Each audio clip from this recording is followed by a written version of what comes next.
사랑하는 영락교회 지체들에게 주 안에서 평화 인사를 전합니다.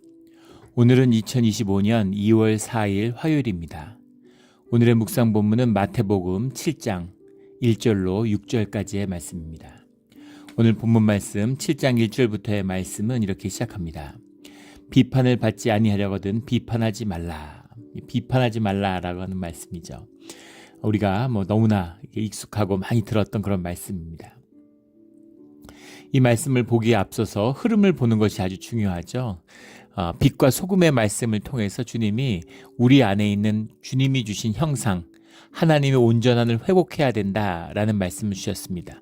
그 말씀을 받아서 그 말씀의 형상을 피워내는 것, 그것이 우리가 누리는 팔복이고 우리 삶에 주님이 주시는 축복이죠. 그런 축복을 나누어가는 삶, 그 맥락, 삶을 피워나는 맥락 가운데 이 비판하지 말라라는 말씀이 들어있다는 겁니다.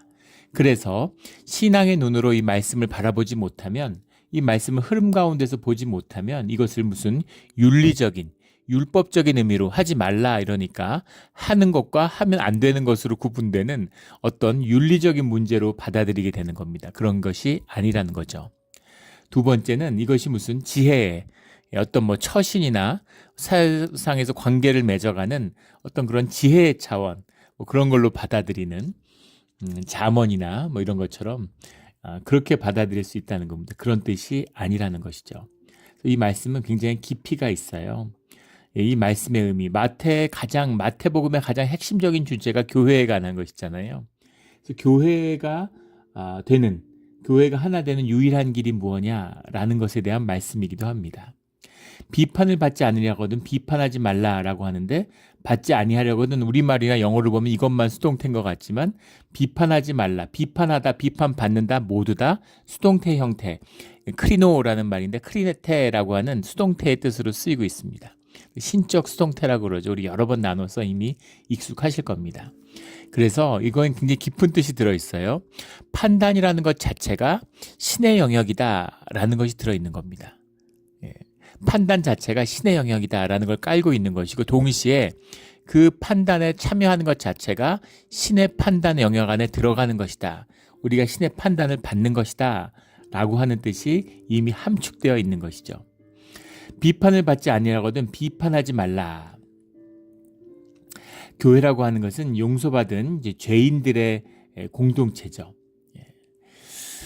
그래서 절대로 무슨 선민주의, 그런 무슨 내가 더 나은 사람이니까, 내가 더 뛰어나니까, 이런 어떤 유대교적인 선민주의라는 것과는 전혀 관계가 없는 것입니다.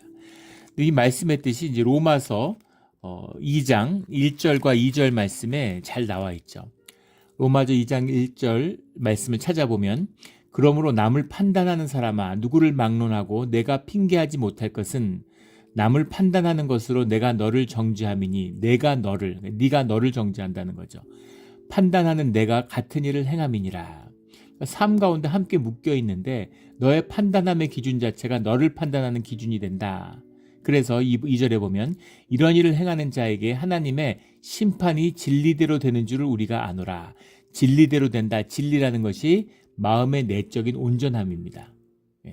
심판의 잣대가 우리 마음의 온전함을 향한 잣대가 된다. 이게 얼마나 무서운 말씀인지를 우리가 마태복음 5장에서 이미 나누었죠.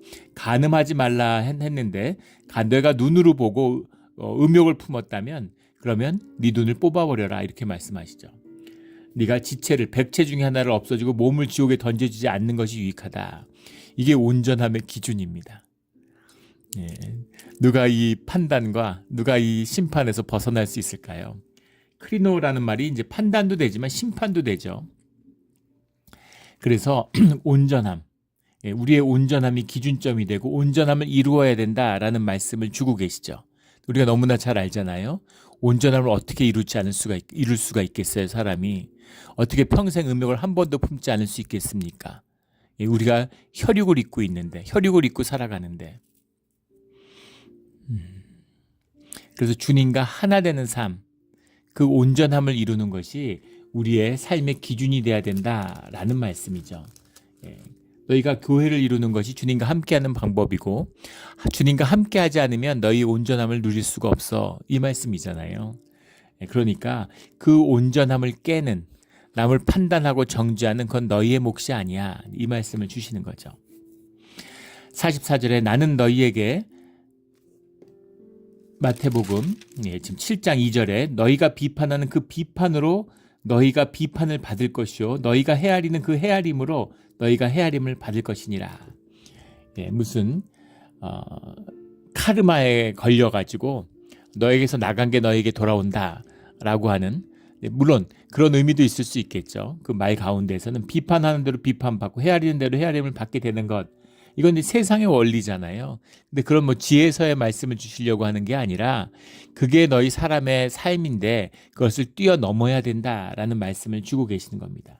이 말씀에 평행절로 알려져 있는 누가복음 6장 37절, 38절 말씀이 이제 평행절로 이야기하는데 비판하지 말라라는, 너희가 비판을 받지 않을 것이요. 근데 그 앞에 36절에 보면 너희 아버지의 자비로우신 같이 너희도 자비로운 자가 되라 라는 말씀이 37절 앞에 나옵니다.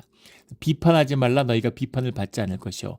그러니까 비판하는 마음이 있는데 우리 행위로 자꾸 받아들이잖아요. 우리 마음에 이미 정죄가 섰는데, 판단이 됐는데 그래도 입 밖에 내지 말아야지, 덕을 세우기 위해서 판단하지 말아야지, 이런 얘기가 아니라 우리 내면에 주님의 자비로우신 같은 자비로운 자가 너가 돼야 된다라는 말씀의 뜻이 이 안에 들어있다라는 것이죠. 이게 천국 자녀의 판단의 말씀을 주고 계시는 겁니다. 천국 자녀의 판단이라는 것은, 천국 자녀, 판단이라는 게 사람이 없을 수가 있을까요? 우리가 대뇌가 있고 우리 뇌의 가장 핵심이 대뇌인데 대뇌 피질이 하는 일이 판단하는 건데 어떻게 판단을 안 하겠어요? 판단은 하는데 드러내지 마, 이런 뜻인가요? 그런 게 아니라는 거죠. 천국의 판단, 하나님의 자녀된, 하나님과 함께하는, 하나님의 지체된 자의 판단이 있다는 겁니다. 그게 뭐냐면 아버지의 유업을 가꾸는 판단이 돼야 된다는 거죠. 아버지의 유업을 가꾸는 판단이라는 게 무슨 말이냐면 그것이 자기 성찰이 담겨 있는 판단, 분별, 성숙, 이런 것을 주 안에서 이루는 그런 판단이 돼야 된다는 겁니다. 그건 무슨 말이냐면 우리 내면의 자비로우심을 회복하는, 주님의 자비로우심 같이 우리 마음속에 안타까움이 있어야 된다는 거예요. 우리가 자녀를 바라보는 건 생각을 하면 알 수 있겠죠. 자녀를 보면 판단이 되잖아요. 그런데 그 모든 판단의 전제는 사랑과 안타까움이죠. 나 때문에 애가 저렇게 됐나, 이런 마음이 있는 거죠. 내가 뭔지 잘못한 게 있을까, 이런 마음이 먼저인 거죠. 그런 눈으로 자녀를 보게 되기 때문에 부모가 자녀의 삶에 어떻게 관여하지 않을 수가 있어요. 상관 말라, 남들이 어떻게 하든 상관 말라, 이런 얘기가 아니죠. 무슨 히키코모리가 돼가지고 사람들하고 관계하지 마, 그런 이야기가 아니라 판단 안 받기 위해서, 판단 안 하기 위해서 집 밖에 나가지 마, 이런 얘기가 아니죠. 함께 살아가고 삶을 섞어요. 교회 하나됨을 얘기하는 거라고 그랬잖아요. 교회 안에서 판단하지 마, 교회 안에서 정죄하지 마, 주님 안에 있고 주님의 판단 아래 있어. 그런데 삶을 썩는데 어떻게 상관을 안 해요? 삶을 썩는데 어떻게 판단이 없어요? 성숙한 판단이 있어야 되는데, 성숙한 판단이라는 건 주님이 주시는 그 안타까운 마음, 부모의 눈, 아버지의 눈으로 바라보는 거죠. 그것이 주님의 복이 열리는 문이 된다는 겁니다. 주님의 그 안타까운 마음, 그 안타까운 마음 속에서 바라볼 때, 주님 안에서 그 마음으로 바라볼 때 우리가 온전한 눈을 갖게 돼요. 우리 앞서서 나눴던 마태복음 6장 22절 23절에 나오는 온전한 눈, 나쁜 눈. 온전한 눈, 온전한이라는 게 하프로스라는 게 온전하다. 원래 눈에 붙이는 용어가 아니고 주님이 쓰시는 독특한 표현이라고 그랬죠. 보이지 않는 걸 보게 되는, 안타까움을 보게 되는 이제 그런 거예요.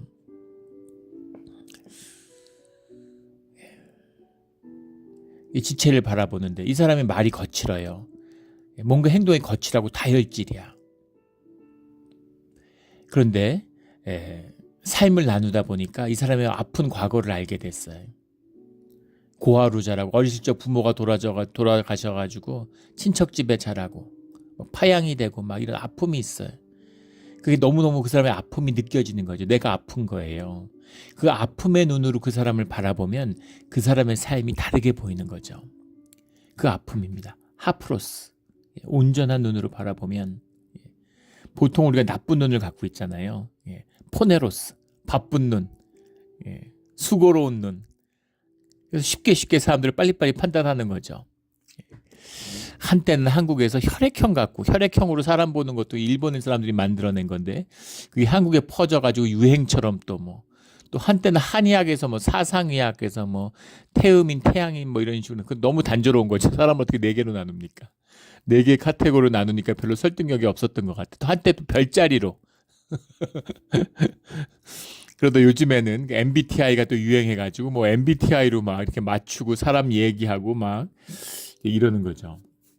사람을 금방금방 판단하는 거예요. 유형별로.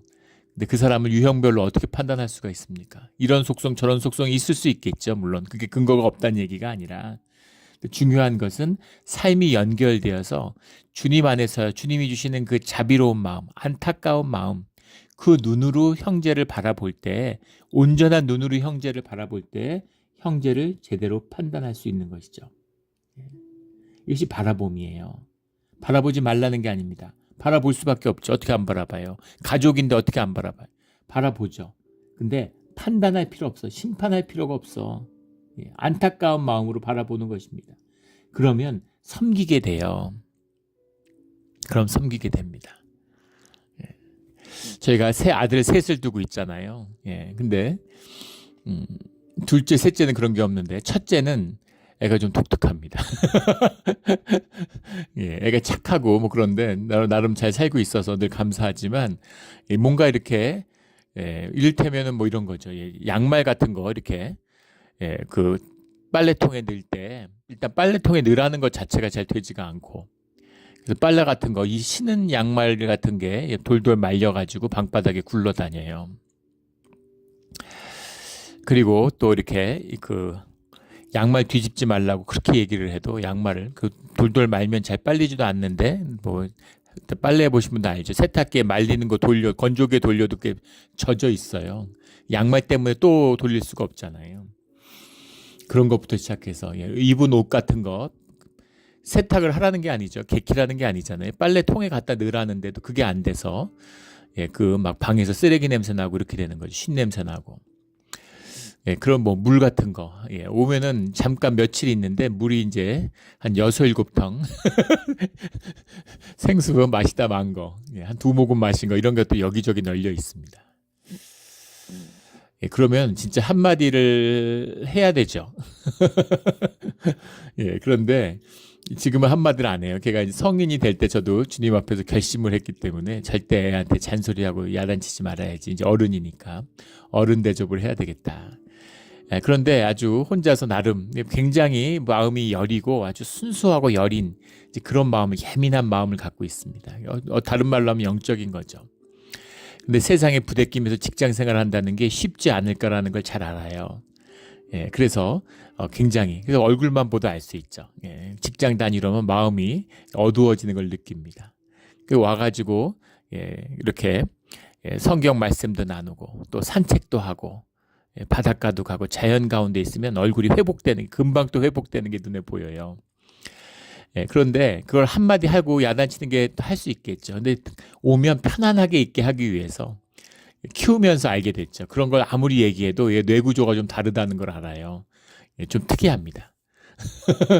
그 대신 또 장점은 굉장한 집중력이 있어요. 이머전 파워가 있습니다.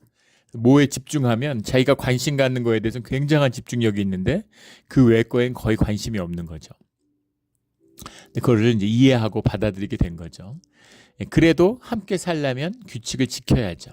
훈련이 돼야 되는데 훈련이 쉽지 않은 애인 거죠. 그런데 삶을 받아들이는 거, 안타까운 눈으로 바라보는 거죠. 부모니까 할 수 있는 거죠. 그래서 양말 이런 거 있는 거 알지만 다 펴고 망고 다 펴가지고 그렇게 넣고 물 여기저기 둬도 말 안 합니다. 그 내가 다 치워요. 그래서 집에 이제 직장 있으니까 집에 와 있을 날이 1년에 며칠 안 되는데 와 있는 시간만큼은 마음 편하게 자기 있고 싶은 대로 있다 가라는 이제 그런 마음으로 섬기는 거죠. 그래서 주님 안에서 안타까움으로 바라봄의 표현은 무엇이냐면 오직 섬기는 것입니다. 생명을 축복하는 거예요. 그것이 교회가 교회되는 유일한 비밀입니다. 교회 가운데 있어도 사람들이 판단을 잘하잖아요. 우리가 맨날 판단하고 심판하고 살았는데, 그래서 그 삶의 그 코이노니아가 깨지거나 그것에서 떨어져 나가 있는 사람들은 교회를 심판하면 종교인들이죠. 종교인들이 제일 잘하는 말이 교회가 이러면 안 되는데 이런 말들 잘하죠. 교회 봉사도 못해, 예배도 못 드려, 아무것도 못하는데 교회 가는 방향에 대해서 제일 걱정이 많아요. 그래서 교회가 이래야 된다, 뭘 해야 되니 말아야 되니, 무슨 이벤트를 하니, 사람이 왜 안 오니, 이런 식으로 갖고 맨날 고민합니다. 내가 주님 앞에 기도드리고 주님의 축복의 문이 열리고 내 가족과 자녀들이 축복의 자녀가 되어야 되는데 그런 건 못하면서 사람들 심판하고 정죄하고, 장로들이 이런다는 둥, 안수 집사들이 이런다는 둥 이러면서 심판과 판단을 자유자재로 하는 거죠. 그것이 교회됨을 깨는 생각으로 교회됨을 깨는 종교의 역사고 마귀의 역사입니다. 마귀가 성전 꼭대기에 앉아서 예수님을 심판하려고 하지, 시험을 하려고 하잖아요. 삶이 섞여 있지 않으니까 단절되어 있는 것의 특징이죠. 단절의 특징이 판단과 심판으로 드러나는 것이죠. 그래서 안타까운 마음으로 바라보고 그 가운데서 부족한 것을 오직 섬기고 그 생명을 축복하는 것이 교회가 하나 되는 비밀이고 주님과 함께하는 비밀이다라는 겁니다. 3절에 나오는 어찌하여 형제 눈 속에 있는 티는 보고 내 눈 속에 있는 들보는 깨닫지 못하느냐, 이런 말씀이죠. 온전한 눈이 되면, 바쁜 눈이 되니까 자기 눈 속에 들보가 있는데 형제 눈 속에 있는 티를 찾아내요. 이게 생각으로 사는 종교인, 세상 사람들의 특징이죠. 4절에 보라, 내 눈 속에 들보가 있는데 어찌하여 형제에게 말하기를 나로 내 눈 속에서 있는 티를 빼게 하라 하겠느냐. 내가 심판하고 내가 고쳐주는 거죠. 내 눈 속에 들보를 빼라. 남의 눈에 티를 문제 삼지 말고. 근데 5절에 외식하는 자여 먼저 내 눈 속에 들어있는 들보를 빼어라. 그 후에 밝히 보고 형제의 눈 속에서 티를 빼리라. 들보를 먼저 빼는 것입니다. 그리고 형제의 눈 속에서 티를 빼줄 수 있는 것이죠. 하나 되니까. 하나가 됐을 때는 섬길 수 있는 거예요. 오직 섬김입니다. 네 눈 속에 들보나 신경 써, 남의 눈에 티는 신경 쓰지 말고, 이런 이야기가 아니라 우리가 내 눈 속에 들보를 내가 어떻게 빼겠어요? 내 눈 속에 있는 들보, 내 눈으로 판단하고 내 눈으로 보는데 내 눈 속에 들보가 있는 걸 내 눈이 어떻게 알까요? 그걸 보고 빼줄 수 있는 분은 주님밖에 없죠. 주님의 눈으로 나를 바라보는 자만이 내 몸속에 들보를 아는 겁니다. 주님과 함께 된 자만이 죄인인 걸 깨달아요. 주님께 용서받은 자만이 용서받은 죄인으로서 교회를 이루는 겁니다. 그래서 교회 안에서는 판단이 없어요. 교회 안에서는 정죄가 없습니다. 이게 그 말씀의 참된 뜻이죠. 그래서 겸손하고, 내가 들보가 있는데 남의 티를 어떻게 문제 삼을 수가 있어요. 교회 가운데 그런 분도 봤어요. 교회에서 열심히 청소하고 봉사하는 분이 있는데 주중에 나와서 왜 이렇게 청소 봉지를 많이 쓰냐요. 제가 정말 큰 웃음이 나왔습니다. 1년 가도 하루 나와서 교회 청소하지 못하면서 1년에 하루 봉사 나가도, 무슨 노숙자 봉사를 나가도 그걸 함께 하지 못하는데, 그걸 함께 하지 못한다고 주님이 뭐라 그러지 않습니다. 우리의 연약함, 용서받은 죄인의 연약함 속에서 출발하는 거예요. 연약함을 서로 용납하고 연약함을 서로 끌어안는 거죠. 주님의 용서를 받고 주님의 자비하심을 받았기 때문입니다.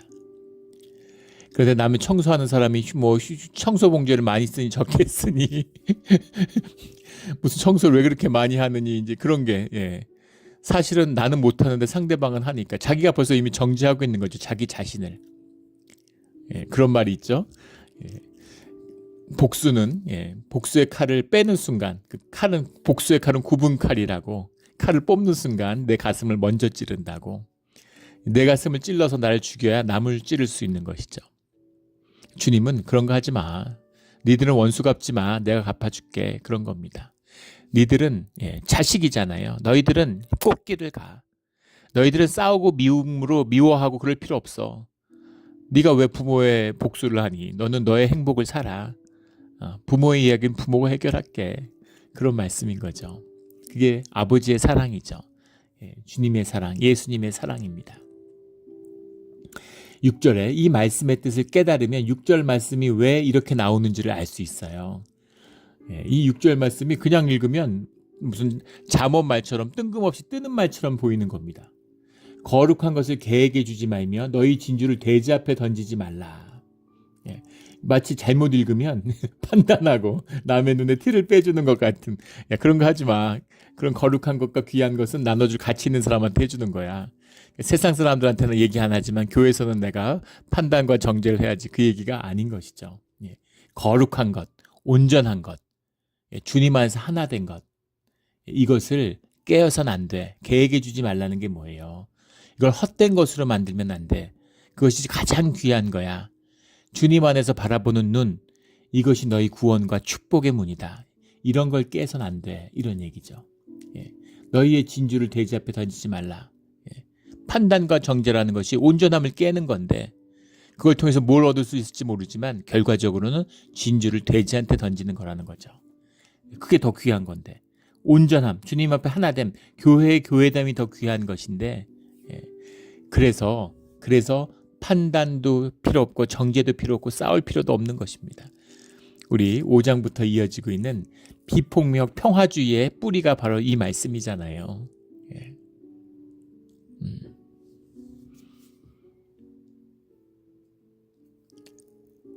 그 악한 얘기로 싸우고 상대방 다리 부러졌는데 나는 손가락 부러졌어. 이 무슨 의미가 있습니까? 그런 싸움을 할 필요가 없어요. 진주를 돼지 앞에 던질 필요가 없는 것입니다.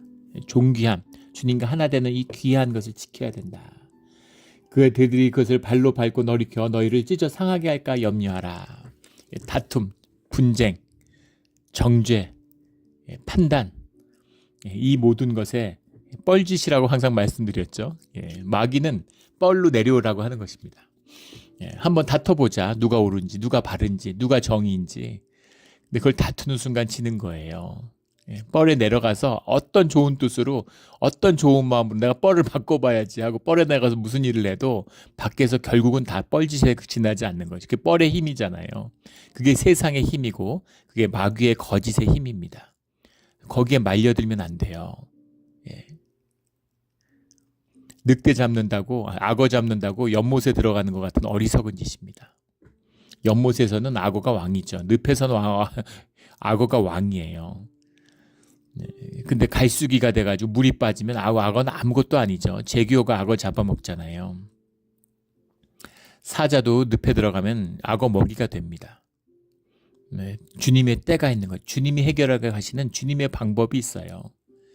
개와 돼지와 상관하지 말고 거룩함과 너희의 진주, 너희 내면의 보석, 너희의 온전한 공동체 하나됨, 교회의 교회됨, 이걸 지켜야 돼. 교회 안에서 정죄 판단하지 마. 교회는 섬기는 곳이야. 이런 거죠. 섬겨야 됩니다. 비닐봉지 많이 쓰는 것 같으면 비닐봉지 코스코에서 하나 사다가 갖다 놓으면 되잖아요. 뭐가 문제입니까? 더 많이 쓰라고. 그럼 풍성함으로 서로 섬기면 되는 것이죠. 우리 지난주에도 우리 그 교회 봉사하는 마음으로 이렇게 애찬들 준비하고 그러는데 순서도 아닌데 또 이렇게 음식을 섬기고 싶은 마음으로 또 매주 반찬을 해오시는 분들이 계십니다. 귀한 마음이죠. 맛있는 거 있고 교회가 섬기고 싶고 형제끼리 나누어 먹고 싶은 마음이잖아요. 그것이 축복의 문이라는 겁니다. 그게 축복의 복을 받는 복이 열리는 문이에요. 온전한 눈을 가진 자는 그 복을 보는 것입니다. 그런 눈을 가졌다고 해서 남의 눈에 티가 보이지 않는 게 아니죠.